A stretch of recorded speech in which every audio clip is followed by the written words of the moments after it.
الفرد الصمد الذي لم يلد ولم يولد ولم يكن له كفوا أحد. الصلاة والسلام على أتمان أكملان نبينا محمد وعلى آله وأصحابه ومن تبعهم بإحسان إلى يوم الدين. أما بعد. Mga kapatid sa pananampalatayang Islam, insyaAllah, sa pagkakataon ito, insyaAllah, ay pagpapatuloy natin yung ating pag-aaral sa Aqidah o sa Tawheed.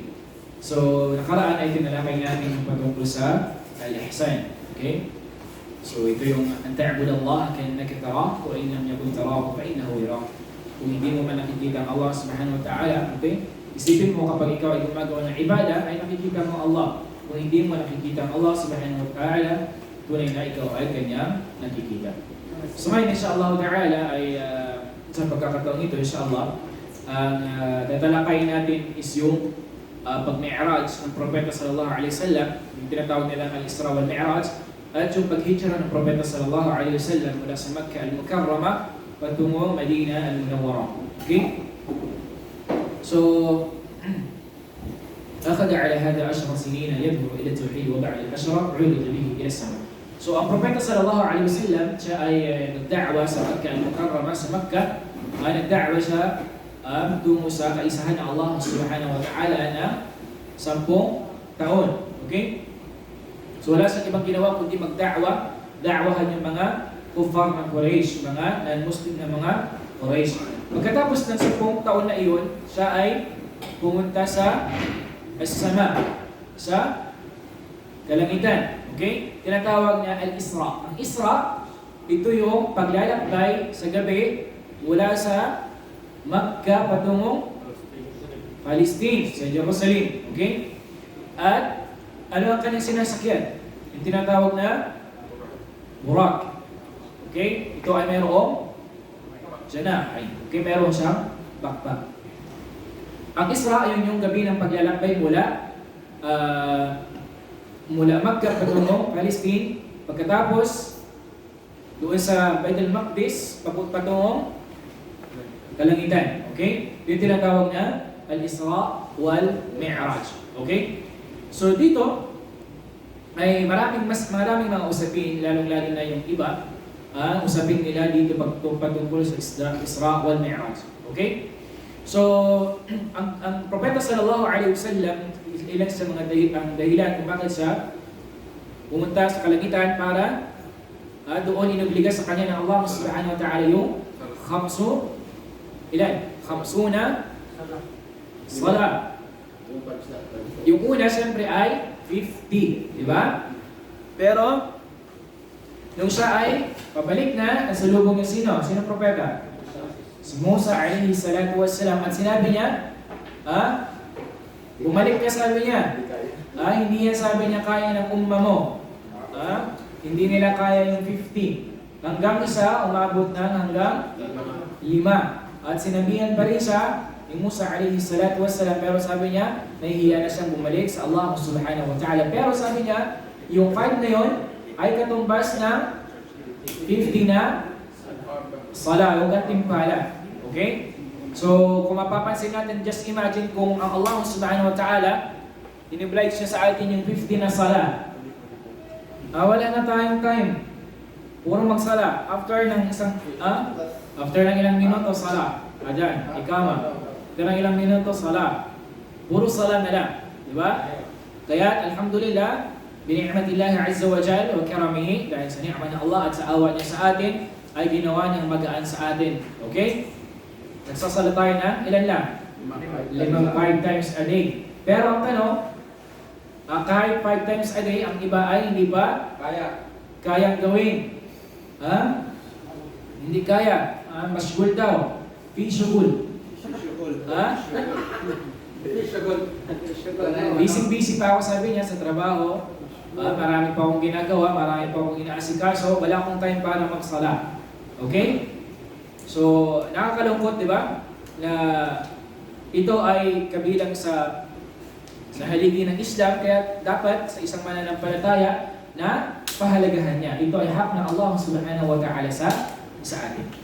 At dito, may mga usapin mga kapatid sa pananampalatayang Islam. Siguro narinig nyo na mayroong ilan sa mga nagsasabing mga Muslim sila, pero sila ay nagdiriwang.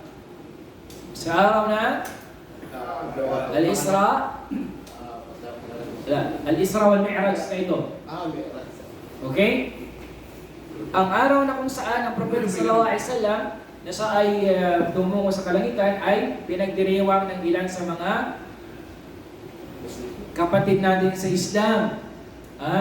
Na keso daw, ganito kasi nga sabi nila iyon ay tawag dito, sitwasyon, pangyayari na inubligan ng Allah subhanahu wa ta'ala yung khamsu salawat, di ba? Yung pagdarasal. Kaya sabi niya, bilang pagpapasalamat din sa Allah subhanahu wa ta'ala at Propeta Muhammad, ay sila ay nagdiriwang.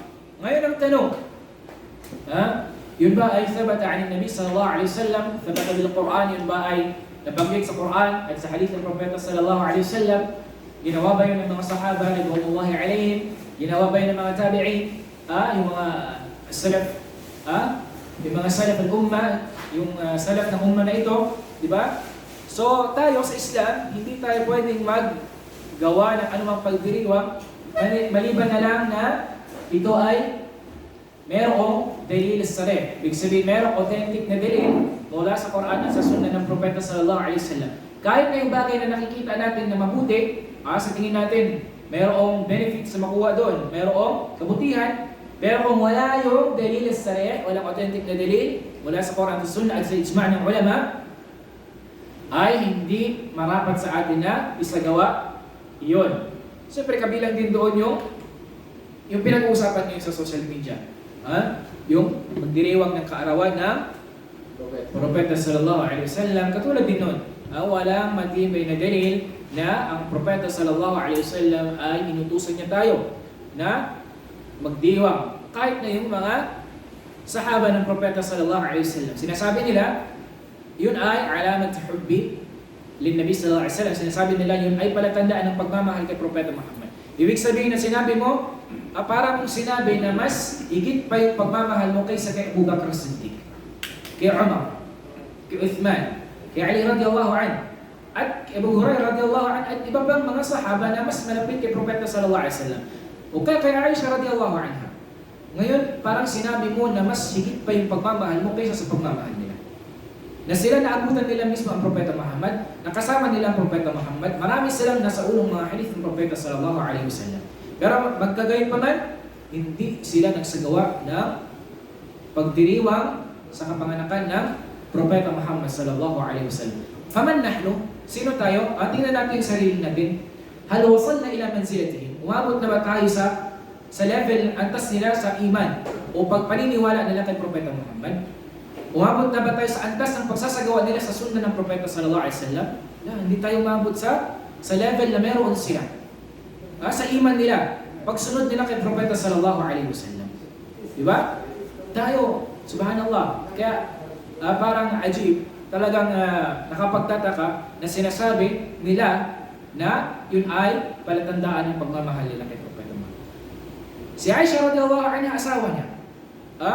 Ibig sabihin, mas higit pa yung pagmamahal mo sa asawa ng Propeta Muhammad kung yung bagay na iyon ay bagay na makakabuti.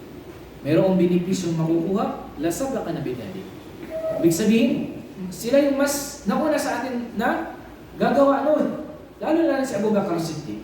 Alam nyo ba, minsan mayroong mga binibitaw ang mga hadith ng Propeta sallallahu alaihi wasallam na yung si Abu Bakr as-Siddiq umiiyak. Pero ibang mga sahaba hindi. Bakit? Kasi si Abu Bakr as-Siddiq naiintindihan niya kung ano yung nais iparating ng Propeta sallallahu alaihi wasallam. Pero ibang mga sahaba, hindi. Okay? Ngayon, paano natin sasabihin na mas higit yung pagmamahal nila? Mas higit yung tawag dito, yung ilm, yung kaalaman na meron sila mula sa mga sahaba ng Propeta sallallahu alaihi wasallam. Okay? So, ang Propeta sallallahu alaihi wasallam, katulad ng lagi nating naririnig na ang Propeta sallallahu alaihi wasallam ay lumikas siya mula sa Makkah patungong Madina. Sa anong dahilan? Sa anong dahilan kung bakit ang Propeta sallallahu alaihi wasallam siya ay naghijra patungong Madina al-Munawwara?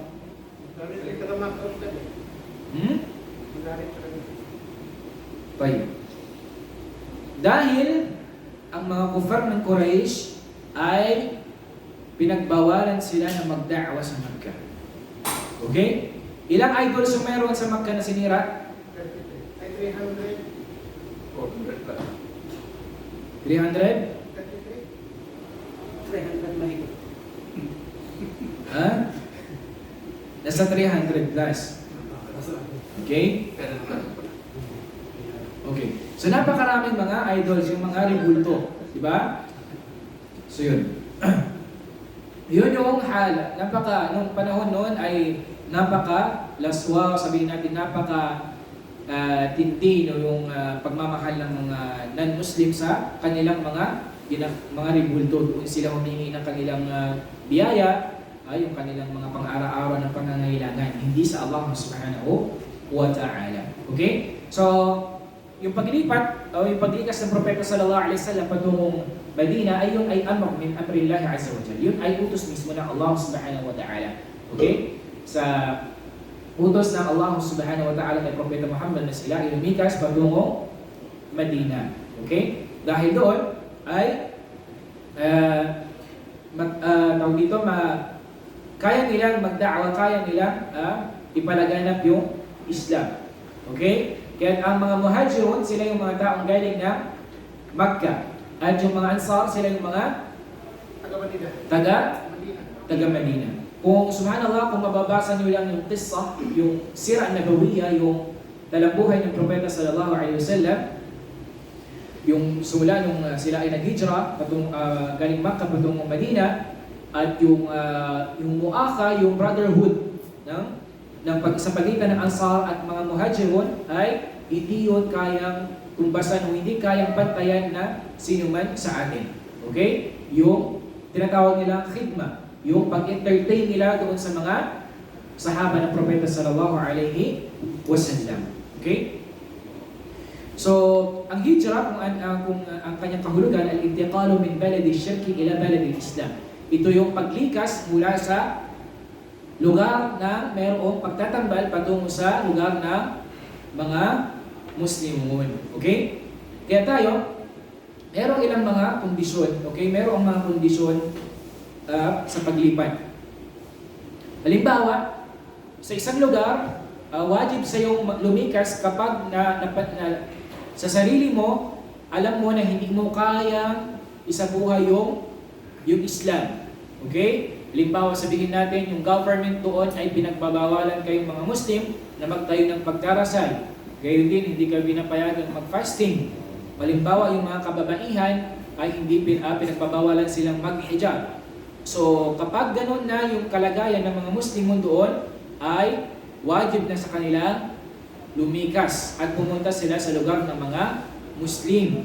Sa gayon ay may tayo nila kung ano, o kaya may sagawa nila kung ano yung pinag-utos ng Allah subhanahu wa ta'ala. Okay? So actually, mahaba pa yung talakayan patungkol dito sa paghijra ng Propeta sallallahu alaihi wasallam, at inshallah ta'ala ay maaari nating talakayan sa susunod na araw bi'idhnillah subhanahu wa ta'ala. Nas'alullah at-tawfiq wal hidayah wa akhiru da'wana alhamdulillah.